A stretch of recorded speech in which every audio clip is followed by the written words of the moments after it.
The art of living, as its name itself suggests, is teaching us how to live most efficiently, healthily, joyfully, like live our life 100%, without diseases, without sorrows, as much as possible.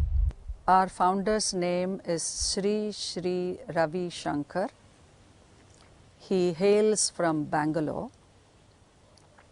His life story is again in the website for greater details. When he went on a 40-day silence, he got this Sudarshan Kriya as a gift from wherever, from the divine.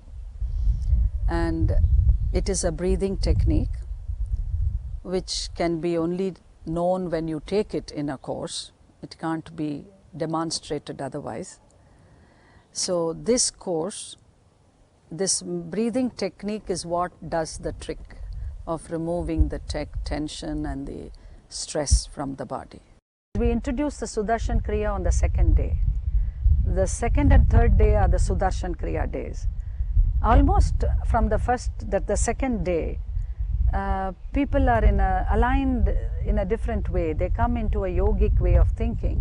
So this conflict thing seems to drop off, and they are willing to see life in a different way, from a place of peace, joy and love. If you take a before photo and an after photo, like you do in beauty salons, before the hairdo and after the hairdo, you can see the joy in people's faces, that total relaxed feeling and the smile on their face, even when they are 80 years old or 60 years old.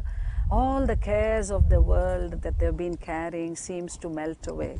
I find a daughter-in-law who's suffering the onslaught of a mother-in-law in down south in India.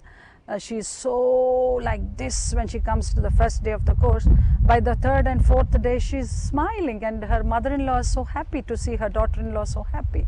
So it's a shift that happens from at the soul level, at the cell level, DNA level.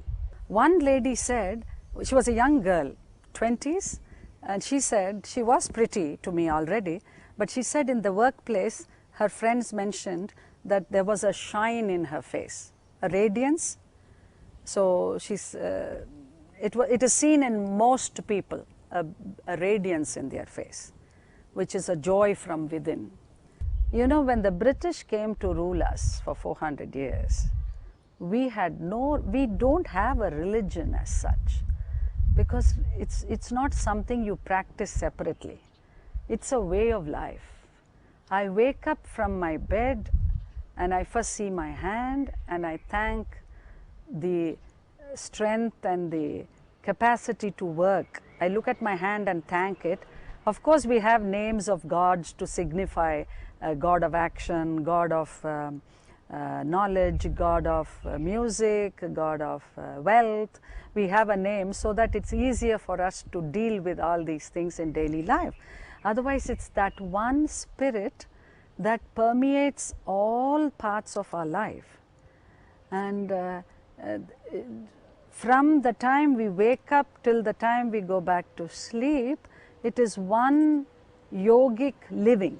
Yoga means being in harmony, the body, breath and the mind together being in the present moment. This is yoga. So whether you are doing a posture, or you're eating a grape or your food, or you're bathing, or you are holding the hand of your partner, or you are dressing your child, putting on her shoes for her, whatever work you may be doing, if you are in the present moment totally, this is yoga. So we are taught to live like that.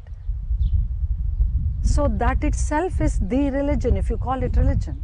And by the way, I understood from the etymology of the word religion itself, it means, it comes from the Latin word, it comes from the one of these, I think Latin or Greek, I'm now not very sure, but one of those which says relegare, to come back home, to home. To home means to back to yourself, your center. So anything that brings you back to your center is religion.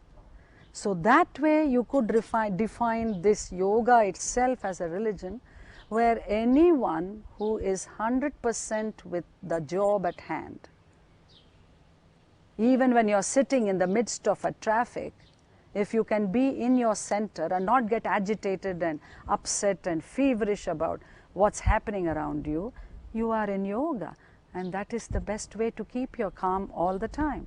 In India, we need it because there's a lot of terrorism. We are facing problem. Suddenly we find in a marketplace, it just blows up, and 30 children killed, 40 women killed. What do? So we need this everywhere, where we can be contented with ourselves and reach out to help others to be happy.